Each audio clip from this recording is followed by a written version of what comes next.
আপনাদের সবাইকে ইংরেজি নববর্ষের অনেক অনেক শুভেচ্ছা আর অভিনন্দন। আচ্ছা, আমি আপনাদের শুভেচ্ছা জানাই আর না জানাই, এতে কি আপনাদের জীবনে কিছু পরিবর্তন আসবে? আসবে না। তো যেটা করলে আপনাদের জীবনে প্রভাব পড়তে পারে, যেটা করলে 2025টা আপনাদের জন্য ভালো হতে পারে, সেটা করা যাক। 2024টা আপনার কেমন গেছে? আমি জানি যে আপনার সেটা ভালো যায়নি, খুবই খারাপ গেছে। 2025টা আপনার খারাপ যাবে। কেন বলছি? আপনি 2024-এ যে ভুলগুলো করেছেন সেখান থেকে কিছু শিক্ষা নিয়েছেন? নেননি। আপনি শুধু মনে মনে ভাবছেন যে 2025 আমাকে ভালো করতেই হবে, কিন্তু কিভাবে ভালো করতে হবে সেটা আপনার কিন্তু কোনো প্ল্যানিং নেই। মনে মনে ভাবছেন, সোশ্যাল মিডিয়ায় কিছু পোস্ট দেখেছেন, মনে হয়েছে না আমাকে 2025-এ কিছু করতে হবে, কিন্তু কিভাবে করতে হবে, কি করতে হবে, আমার মনে হয় তেমন বিশেষ কিছু প্ল্যান আপনি করেননি। তো কিভাবে ভালো হবে? শুধুমাত্র আপনি ভাবলেই ভালো হয়ে যাবে? কখনোই হবে না। তো তার জন্য আমি আপনাকে সিম্পলি কয়েকটা জিনিস করতে বলবো, খুব বেশি কিছু বলবো না যে মাথা হ্যাং হয়ে যাবে, এমন কিচ্ছু না। আমাদের দৈনন্দিন জীবনে জাস্ট কয়েকটা জিনিস অ্যাড করতে বলবো, যে একটা জিনিসই শুধু অ্যাড করে চলুন। সেগুলো করলেই আপনার 2025 সুন্দর হয়ে উঠবে।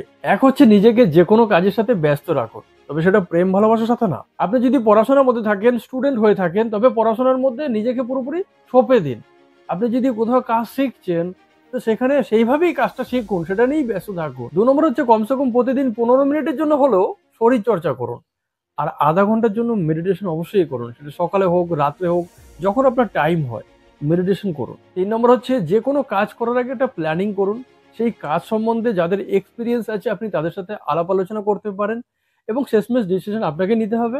তবে প্ল্যানিং ছাড়া কোনো কাজ করলে সেটা কিন্তু যে কোনো মুহূর্তে মুখ থুবড়ে পড়তে পারে, সেটা কিন্তু দিশাভ্রষ্ট হতে পারে। তাই কোনো কাজ করার আগে একটু প্ল্যানিং করুন, যারা জানে সেই বিষয়ে তাদের সাথে একটু আলাপ আলোচনা করে নিন, সেটা ভালো হবে। 4 নম্বর হচ্ছে প্রতিদিনই কিছু না কিছু শেখার চেষ্টা করুন। আমরা এরকম অনেকেই আছি যে কোনো না কোনো জায়গায় জব পেয়ে গেছি, তারপর আমরা আর নতুন করে কোনো কিছু শেখার চেষ্টা করি না। এটা আমরা মারাত্মক ভুল করি। প্র্যাকটিক্যালি হোক বা থিওরিক্যালি হোক না কেন, আপনাকে প্রতিদিন কিছু না কিছু শিখতে হবে। আপনার স্কিল বেটার করতে হবে, আপনার এডুকেশন বেটার করতে হবে। আমি আপনাদের মাথায় বিশাল বড় কিছু পাহাড় চাপালাম না, সিম্পলি 4টে জিনিস বললাম। এই 4টে জিনিস করতে পারলে আমার বিশ্বাস যে 2025টা আপনার ভালো যাবে। আর 2025 খুব ভালো না গেলেও 2026 খুব ভালো যাবে। কেননা 2025-এ আপনি ভিতটা করছেন। এই 4টে জিনিস মাথায় রাখুন। নিজেকে যে কোনো কাজে ব্যস্ত রাখা, প্র্যাকটিক্যালি হোক থিওরিক্যালি হোক, আপনাকে কিছু না কিছু প্রতিদিন শিখতে হবে। প্রতিদিন কমসে কম 45 মিনিট নিজেকে দিতে হবে, 15 মিনিট শরীর চর্চা এবং আধা ঘন্টা মেডিটেশন। আর কোনো কাজ করার আগে একবার অবশ্যই প্ল্যানিং করুন। বিনা প্ল্যানিংয়ে কোনো কাজ না করাই ভালো। এই সিম্পল কাজগুলো করুন, আমার হিসাবে আপনার 2025 খুব সুন্দর হয়ে উঠবে। আর 2026 তো চমৎকার হয়ে উঠবে। আমার মনে হয়েছে যে শুধুমাত্র আপনাদেরকে নতুন বছরের শুভেচ্ছা জানিয়ে আপনাদের জীবনে এমন কিছু এফেক্ট করবে না, বাট এই জিনিসগুলো করলে কিন্তু আপনাদের জীবনে অনেক এফেক্ট পড়বে। আপনাদের সবাইকে ইংরেজি নববর্ষে অনেক অনেক শুভেচ্ছা, অভিনন্দন।